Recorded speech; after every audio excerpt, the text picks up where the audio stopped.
दर्शकों, बहुत बहुत स्वागत है हमारे ज्योतिष के आज के कार्यक्रम में। मैं आपके साथ देवभूमि ऋषिकेश उत्तराखंड से आचार्य आशीष। आप भी परिचय के तौर पर कमेंट बॉक्स में अपना नाम या अपने शहर का नाम लिखकर हमारे कार्यक्रम का एक खास हिस्सा बन सकते हैं। दर्शकों, इस सीरीज में मैं आपके साथ बात कर रहा हूं एक एक करके, यानी प्रथम भाव से लेकर द्वादश भाव पर्यंत कोई भी ग्रह आपकी जन्म कुंडली में उसका भाव का अधिपति बनकर कहां बैठा हुआ है। यानी थोड़ा सरल करके आपको बताऊं तो आप अपनी जन्म कुंडली अपने घर बैठे विश्लेषण कर सकते हैं, उसको समझ सकते हैं और समझने का प्रयास कर सकते हैं। विशेषकर उन लोगों के लिए ये एपिसोड काफी कामगर सिद्ध हो सकते हैं जो ज्योतिष में दिलचस्पी रखते हैं, रुचि रखते हैं और कहीं ना कहीं ज्योतिष सीख रहे हैं। दर्शकों, वैसे तो जन्म कुंडली का विश्लेषण एक अलग पक्ष होता है और ज्योतिष को समझना एक अलग पक्ष होता है। फिर भी हम इस एपिसोड में क्रमशः फर्स्ट लॉर्ड आपकी कुंडली में कहां कहां बैठे हैं, 12 भाव के अंदर क्या फल रहेगा, सेकंड लॉर्ड कहां कहां बैठे हैं, उनका क्या फल होगा, इसी तरह क्रम से हम लोग चर्चा कर रहे हैं।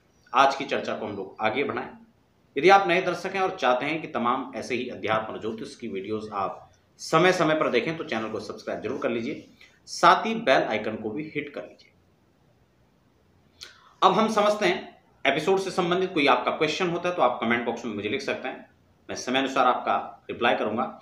लेकिन यदि व्यक्तिगत कोई जानकारी आप चाहते हैं तो आप हमारी वेबसाइट पर लॉगिन कर सकते हैं या जो नंबर लगातार नीचे भी फ्लैश हो रहे हैं आप उन पर व्हाट्सएप पर भी समय लेकर जानकारी प्राप्त कर सकते हैं।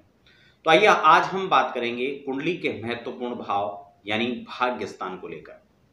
जन्म कुंडली का वह भाव जो जीवन में काफी अहम होता है, ज्योतिष की दृष्टि से देखा जाए तो भी कुंडली का नवम भाव जिसको हम त्रिकोण भी कहते हैं, जन्म कुंडली में इस स्थान का काफी महत्व होता है। केंद्र और त्रिकोणों में बनने वाले राजयोग या समस्त अन्य जानकारियां जो राजयोग को लेकर के मैं पहले आपके साथ चर्चा कर चुका हूं, आप तमाम वीडियोस हमारे प्लेलिस्ट में जाकर देख सकते हैं।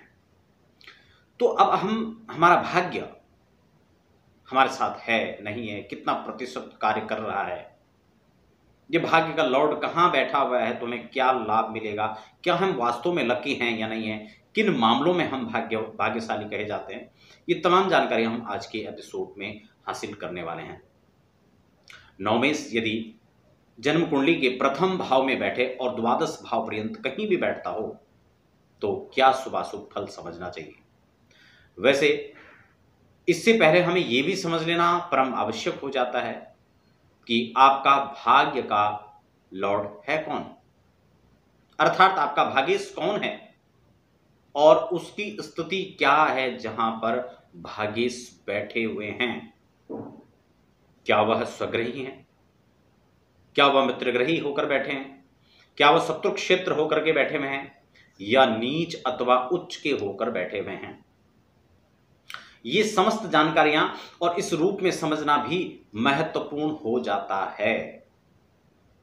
कई बार हम लोग क्या करते हैं कि सिर्फ भाव के फलाफल को हम लोग समझने का प्रयास करते हैं और हम ये बिल्कुल नहीं देखते हैं कि वास्तव में ग्रह की सिचुएशन क्या है। मैं भरपूर प्रयास करूंगा कि आपको समस्त पहलुओं के आधार पर आपको इस एपिसोड में आपको बताने का प्रयास करूंगा। फिर भी मानसागरी जो प्रसिद्ध पुस्तक है, जो ज्योतिष के जो विज्ञ हैं उनको इसके बारे में बहुत अच्छे से मालूम है और उसी आधार पर आज की गणना को मैं आपके समक्ष रखने का प्रयास करूंगा। देखिए, नवमेश लगनपते नवम पतो सुरानाम, अर्थात नवम का भावाधिपति यदि लग्न में जाकर बैठ जाए तो ऐसा व्यक्ति, ऐसा जातक देव गुरु ब्राह्मणों का सम्मान करने वाला होता है। बहुत अच्छी बात है कि लग्न का, भाग्य का संबंध लग्न से हो, शरीर से हो, जातक के मन और मस्तिष्क से हो। ऐसा व्यक्ति स्वच्छंद अपने खुले विचारों से, खुले मन से जो भी कार्य करता है वह स्वच्छंद और खुले मन से करता है। बहुत अच्छी बात यह भी आपको बता दी जाए, ऐसे व्यक्ति भाग्य के मामले में बड़े लकी होते हैं। भाग्य ऐसे लोगों का भरपूर साथ देता है, भाग्य ऐसे लोगों का बहुत अच्छा होता है। ऐसे लोग स्वास्थ्य की दृष्टि से काफी अच्छे, हृष्ट पुष्ट और तंदुरुस्त देखे जाते हैं। ऐसे व्यक्ति खासकर फिजिकल वर्क इनका ज़्यादा होता है और बौद्धिक क्षमताओं में भी ये लोग कहीं हद तक आगे होकर काम करते हैं। इसी के साथ अगर बात की जाए कि अगर लग्न पर यह बैठे हैं तो ऐसा व्यक्ति राज्य कर्मचारी, यानी देखा जाए तो सरकारी नौकरी का योग, जिसको हम बार बार पूछते हैं जन्म कुंडली अध्ययन के दौरान हो या कई बार व्यक्ति इस बारे में पूछते हैं, तो यह राज्य कर्मचारी यानी आपको कहीं ना कहीं सरकारी नौकरी की ओर इंगित करता हुआ ये योग दर्शाता है। बात अगर हम करें तो ऐसा व्यक्ति अल्पाहारी, स्वेच्छाचारी और घर से बाहर रहकर बहुत अच्छी मात्रा में ऐसे व्यक्ति अपने आप को समय अनुसार परिवर्तित करते हैं और उसका लाभ भी ऐसे लोगों को मिलता है। बुद्धिमान ऐसे लोग देखे जाते हैं। अगर बात करें हम कि नवम यानी भाग्य का मालिक द्वितीय भाव में जाकर बैठ जाए, बहुत अहम हिस्सा है। ऐसे व्यक्ति का जो भाग्य होता है वो भरपूर उनका साथ देता है।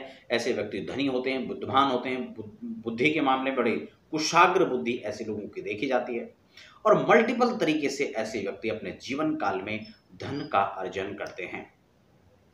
पिता से संबंधित होकर भी अपने कारोबार को स्थापित कर सकते हैं या फिर उससे कहीं ना कहीं इर्द गिर्द भी रह करके यह अपने भाग्य को बिल्डअप करते हैं। पैतृक प्रॉपर्टी को लेकर ऐसे व्यक्ति अच्छे लाभ अर्जित कर लेते हैं, लेकिन कई बार अगर शत्रु क्षेत्री अगर वह भागेश हो तो वह पैतृक प्रॉपर्टी में रोड़ा अड़ाने का काम भी करते हैं। इसी के साथ ऐसे व्यक्तियों का जो आगम का क्षेत्र होता है, आमदनी का जो हिस्सा होता है, वो अलग अलग कई प्रकार से ऐसे लोग अपने जीवन में धनागम की स्थिति को प्रकट करते हैं। इसी के साथ अगर हम बात करें, यह द्वितीय भाव में बैठा हो ऐसा व्यक्ति धनागम के साथ साथ धन को धर्म में भी लगाता है, उससे यश और कीर्ति का भी ऐसे व्यक्ति लाभ लेते हैं। धर्म के मामले में ऐसे व्यक्ति धर्म करते हैं, साथ ही साथ अपने इष्टजन, मित्रजन और अपने सगे संबंधियों पर भी ऐसे लोग खर्च करने से कतराते नहीं हैं। पुण्यार्जन के लिए अनेक अनेक प्रकार के जप तप और यज्ञ का सहारा भी लेते हैं। साथ ही साथ ऐसे व्यक्ति वसुधैव कुटुंबकम की भावना के साथ आगे बढ़ते हैं और कार्य करते हैं। अगर तृतीय भाव में नवम अधिपति बैठे यानी आपके 9th लॉर्ड यानी तृतीय भाव यानी थर्ड हाउस के अंदर विराजमान हैं, तो ऐसे व्यक्ति को अपने जीवन काल में अनेक प्रकार से परिश्रम करना पड़ता है। मेहनत और परिश्रम यानी मेहनत करना, परिश्रम करना कई हद तक बहुत अच्छा भी है और उसका लाभ ही व्यक्ति अपने जीवन काल में लेता है। धन के मामले में हो, धर्म के मामले में हो, व्यवस्थित रह करके अपने जीवन को कुशाग्र रह अपनी बुद्धि के द्वारा ऐसे लोग आगे बढ़ते हैं, अपनी मेहनत करते हैं और मेहनत के बाद ईश्वरीय कृपा भी ऐसे लोगों को प्राप्त होती है। अपने इष्टजन, मित्रजन का साथ इन लोगों को भरपूर मात्रा में मिलता है। साथ ही साथ इस प्रकार से तृतीय भाव में जब बैठता है तो उसको सुंदर स्त्री की प्राप्ति होती है, बंधुओं का स्नेह बना रहता है। ऐसा व्यक्ति हर जीव पर दया का भाव ऐसे व्यक्ति जीव मात्र पर रखता है। बड़ी अच्छी स्थिति में अगर यहाँ पर बैठा हो तो ऐसे लोग कहीं ना कहीं मित्रों के साथ रह करके ज्यादा समय व्यतीत करना चाहते हैं। अपने परिवार और इष्ट मित्रों के साथ में ऐसा व्यक्ति अपने जीवन को व्यतीत करना चाहता है और उसके लिए प्रयास भी करता है।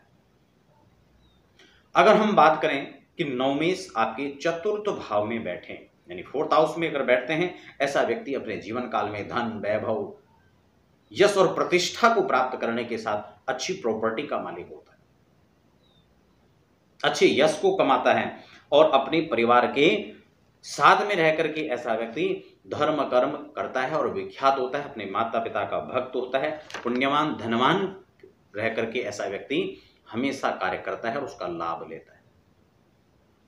अगर 9th लॉर्ड आपके पंचम भाव में बैठ जाएं यानी 5th हाउस में बैठ जाएं, ऐसा व्यक्ति संतान पक्ष से उसका लाभ लेता है, संतति का लाभ मिलता है, देव गुरु ब्राह्मणों का सम्मान करता है, विद्यावान बुद्धिमान ऐसे व्यक्ति होते हैं और देखा जाए तो ऐसे व्यक्ति अपने जीवन काल में संतति का भरपूर लाभ लेने के साथ साथ संतति को योग और काबिल बनाने में भी ऐसे लोग अपने जीवन में उसका भी लाभ उठा पाते हैं। कई बार आपने देखा होगा माता पिता तो बहुत ज़्यादा धर्मात्मा होते हैं, अच्छे काम करते हैं, लेकिन संतति जो होती है उनको अनुकूल चलने वाली नहीं हो पाती, लेकिन ऐसे लोग उसका लाभ लेते हैं, वो अनुकूल बनाकर रखते हैं। अगर वह षष्ठ भाव में बैठे, नवमेश यानी नाइन्थ लॉर्ड अगर सिक्स्थ हाउस में जाकर के बैठ जाए, ऐसे व्यक्तियों को हमेशा ऋण और रोग से ऐसे व्यक्ति हमेशा क्षुभित रहते हैं। भाग्य कहीं ना कहीं मंद पड़ जाता है और ऐसे व्यक्ति कहीं ना कहीं शत्रुओं के आगे घुटने टेक देता है।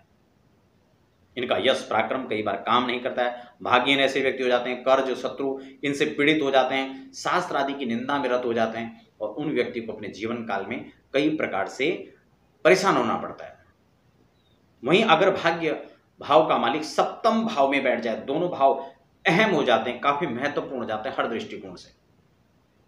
ऐसे में व्यक्ति को सुंदर स्त्री की प्राप्ति होती है, अच्छी पत्नी मिलती है और लड़की की कुंडली में तो उसको अच्छा पति की प्राप्ति हो जाती है। वह धनवान होता है, यशवान होता है और पुरुष वर्ग को खासकर ससुराल पक्ष से अत्यधिक मात्रा में यहाँ पर धन और यश कीर्ति का लाभ भी उसको वहां से प्राप्त होता है। उस परिवार से जुड़कर उसको एक नया आधार प्राप्त होता है। साथ ही साथ यहाँ पर उसकी जो पत्नी होती है वो सुंदर होती है, सुशील होती है, व्यवहार कुशल होती है, विद्या संपन्न होती है, तो कई प्रकार से यहाँ पर उसको पुण्यवती बनाता है।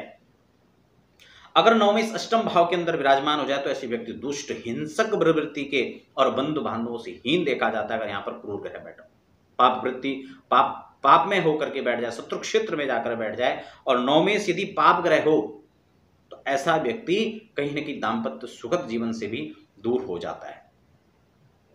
अगर यह दसम भाव के अगर नवमेश अगर आपका जो है नवम भाव के अंदर बैठ जाए यानी भाग्य भाव पर ही जाकर बैठ जाए, ऐसे व्यक्ति भाग्य के बहुत धनी होते हैं।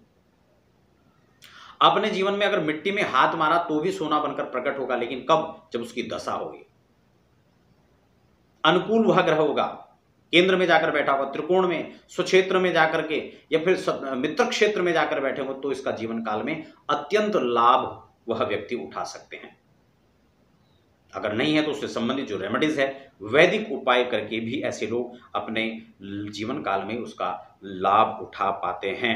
देव गुरु ब्राह्मणों का जो है आदर सम्मान करने वाले ऐसे लोग होते हैं और उसी से भाग्य प्रबल होता चला जाता है।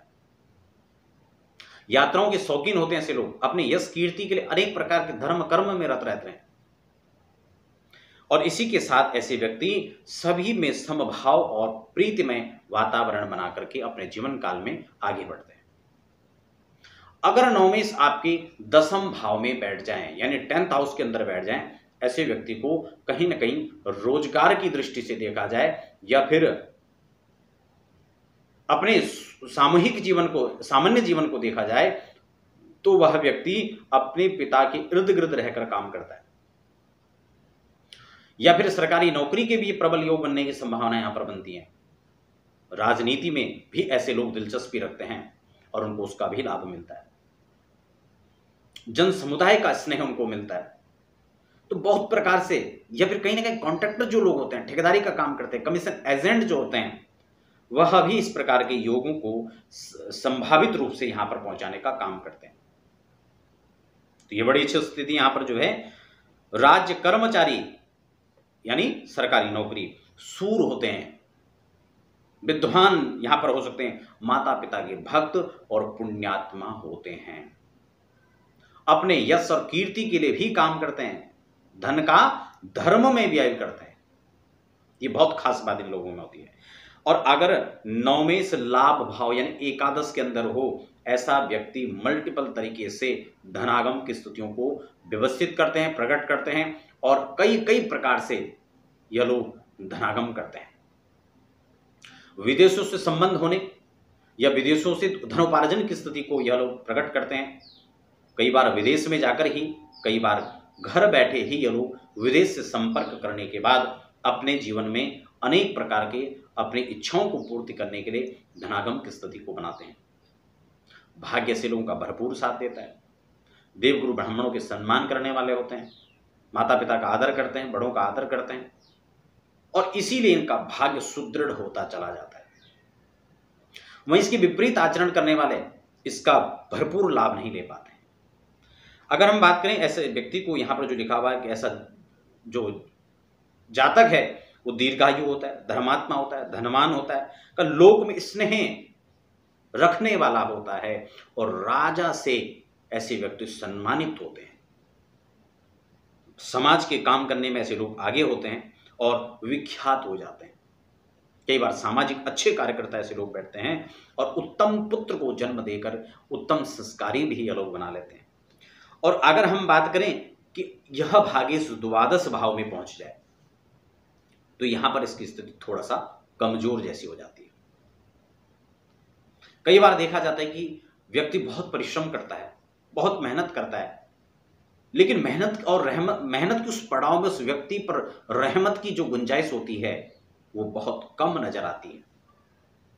ऐसे में व्यक्ति पुरुषार्थ बहुत करता है, मेहनत बहुत करता है, लेकिन उसका लाभ नहीं ले पाता, क्योंकि वह एक ऐसे भाव में जाकर बैठ गया जहां उसको पूर्ण रूप से सपोर्ट नहीं मिल पा रहा है। साथ ही वहां युति किस ग्रह की, इसको भी जरूर देख लेना चाहिए। और इसके साथ यह भी देखना आवश्यक है कहीं वह शत्रु क्षेत्र के साथ साथ शत्रु ग्रह के साथ युति में तो नहीं रह रहा है। ऐसे में व्यक्ति दिग्भ्रांत हो जाता है, उसको समझ नहीं आता उसे करना क्या चाहिए। पूरा जीवन मेहनत तो करता है लेकिन कृपा का भाजक नहीं बन पाता। इसलिए यहां पर उससे संबंधित जो उपाय हैं उसको भी करने की स्थिति यहां पर जो है बनती है, उसका लाभ लेने के लिए। सीधा सीधा लिखा हुआ कि 9वें द्वादश में बैठ जाए तो ऐसे व्यक्ति को देश देशांतर जो है जाना पड़ता है, स्थिर नहीं रह पाता ऐसे व्यक्ति, देश देशांतर जाना पड़ता है। लेकिन अगर वो शुभ यहां पर शुभ भी है, जैसे बृहस्पति है, बृहस्पति यहां पर देश देशांतर तो भेजता है, धनागम की स्थिति बनाता है, खर्च करता है, लेकिन साथ ही साथ यह ग्रह यहां पर जो है वह धर्म के साथ जोड़ करके उसको रखता है, धर्म के इर्द गिर्द वह व्यक्ति रहता है और इसलिए उसका भाग्य उसका काफी हद तक साथ भी देता है। देश देशांतर भ्रमण करने वाला ऐसा व्यक्ति होता है, सुंदर आकर्षक होता है, इसमें कोई शक नहीं है, वाणी का प्रिय होता है, इसमें भी शक नहीं है, सभी लोगों से वह स्नेह भी रखता है, इसमें भी यहां पर शक नहीं है, विद्वान भी होता है, सूर भी होता है, और यदि पाप ग्रह हो तो ऐसा व्यक्ति धूर्त किस्म का भी होता है। तो ये भाग्येश का द्वादश भावों पर लग्न से लेकर द्वादश भाव पर्यंत तक यह आज की चर्चा थी। दर्शकों, वीडियो आपको कैसे लगी आप मुझे कमेंट बॉक्स में जरूर बताइएगा, और साथ ही साथ व्यक्तिगत जानकारी यदि आप लेना चाहते हैं तो आप हमारी वेबसाइट पर लॉगिन कर सकते हैं, और यदि वीडियो से संबंधित कोई आपकी कोई प्रश्न है, कोई जिज्ञासा है तो आप कमेंट बॉक्स में लिख सकते हैं, मैं समय अनुसार आपको उत्तर देने का भी प्रयास करूंगा। तो दर्शकों, आप बने रहें, फिलहाल हमें दीजिए इजाजत। धन्यवाद।